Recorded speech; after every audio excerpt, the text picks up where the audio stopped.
All right. Hello, this is Wmpyr. My longtime fellow YouTuber buddy, Mr. Zen Dragon, just posted a video. It was titled something along the lines of Drunken Style Kung Fu Tested. So he did some sparring with his friend, and he used Drunken Style.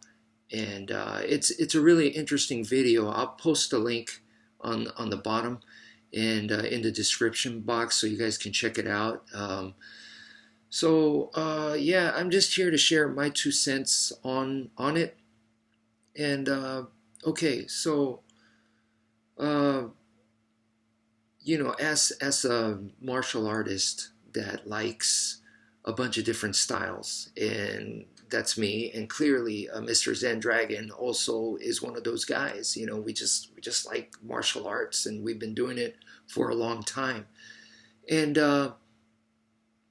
it's natural that you want to test it out. You want to see how this style is going to do against this style, kind of thing.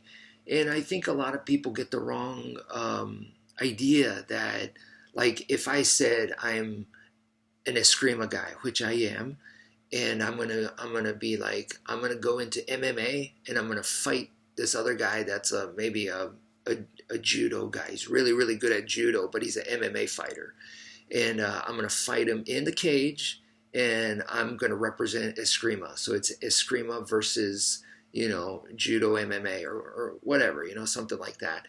Um, it's more of like a fantasy thing because it doesn't really change anything. I am not the end all be all Escrima representative. You know what I mean. So um, it would be arrogant of me to think that, and I'm definitely not saying Mr. Zen Dragon thought that. I mean, he just made a fun video, fun, interesting, cool video. So I'm not putting words into his mouth by any means. Um, but people are going to get that misunderstanding. The real thing, what he's doing is he's getting Drunken Style and testing it out for himself. How well can he use it in this situation? That's what he's doing. And me, if I go into the cage and do an MMA fight and I'm using Escrima, I am testing out Escrima for myself, not I am representing Escrima, and this is how all Escrima people will do, or nothing like that. You know what I mean? Um, anyway, anyway, to me, that's what it's really about. Um, Seeing what can you do with it. It's like if I give you a knife or some kind of tool, and I watch you, how well can you use it in a certain situation? That's what we're talking about. It doesn't it's not like, oh, because of how you did, that knife is good or bad. No, it's more about you. Is so that's my message here. But another message that I really want to talk about is when I done this in the past, because I have, um, and when I did that, he's still doing it. Kudos to him. I don't know how much older I am than Mr. Zen Dragon, and I believe I am. Um, but he's no longer a super young dude either, and for him to be doing martial arts for as long as he has, and he's still sparring and doing stuff like that. Good for him that he's able to do that. After all, I believe he does have some Viking ancestry, probably. I'm just saying, just because of where he's from and where he lives. So he probably has that Viking blood, the Viking DNA. So he could do stuff like that. For me, it's just way too much rough housing, especially at this age. Uh, but that being said, when I did this kind of stuff in the past, in the beginning, yeah, I was like, okay, I'm gonna pretend as best to my possible abilities that I am a pure Muay Thai fighter, and I'm going to test out my Muay Thai skills against this other dude and I'm going to fight this guy, whether he was a Jeet Kune Do guy or a boxer or a wrestler. And I did that in the past, and I would try to use my Muay Thai as best as I could against those guys. But later on, I took a different approach. What it turned into was I was using, like, for example, I used Aikido in BJJ. And yeah, I believe there is a guy here on YouTube that's very famous that did something like that. And I don't know if the person abandoned Aikido or was very, very maybe unhappy with the results because it didn't go as expected.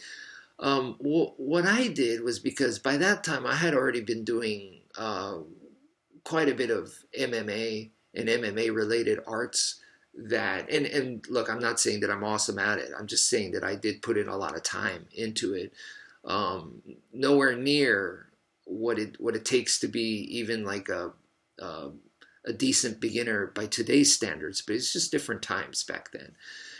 And so at that time, I knew that if I just try to use textbook Aikido, I'm not going to stand a chance. So what I did instead was I applied like Aikido principles. I did this with Aikido and Ninjutsu and some other styles. And what was the other one? I used Aikido big time, did some Ninjutsu principles against BJJ. Wing Chun. Wing Chun was really helpful for me because I was a bottom fighter. So I'm using primarily at that time the guard position. And one of the principles of Wing Chun was the center line theory, which was protect your own center line and expose theirs. That was huge help for BJJ for me, because now when I did the guard, I wasn't doing the guard normal anymore. I was always scooting off to the side. I would never be chest to chest. That made my guard 10 times better. Literally, my guard improved like crazy because of Wing Chun. So I was applying Wing Chun like that. It wasn't literal where you're going to see, trapping and chain punching. No, but principles. And same with Aikido. I did that. Like, one of the very, very useful things was when I got the top position. I'm a small guy. I could get bucked off easily, but I was using Aikido principles to help me balance myself, connect better, read the opponent, by connecting. And that way I didn't go against their strength. I went with it. So I would start to predict, when are they going to try to bench press me off? And that made the counter armbar better, things like that, to stay in the mount and whatnot. It just fine-tuned those kinds of details. So Aikido was actually a big help. So those are really the two styles that when I was training BJJ, it really, really helped my BJJ go to the next level for me, especially against guys that were better at BJJ than me, because, we're going to the same school, they know the same stuff, but they're ahead of me. And what the teacher's teaching me, they already know, or they could do better. So I had to bring in knowledge and experience from elsewhere, something they're not familiar with, and use it against them. And that's exactly what I did. And it ended up helping my BJJ. So, that's what Professor Remy Presas calls the style within the style, where you train in a completely different style, but it still helps. At the end of the day, it helps you, because no matter what style you're changing it into, it's still you. So, that's all I have to say for now. Thank you for viewing, and take care, folks.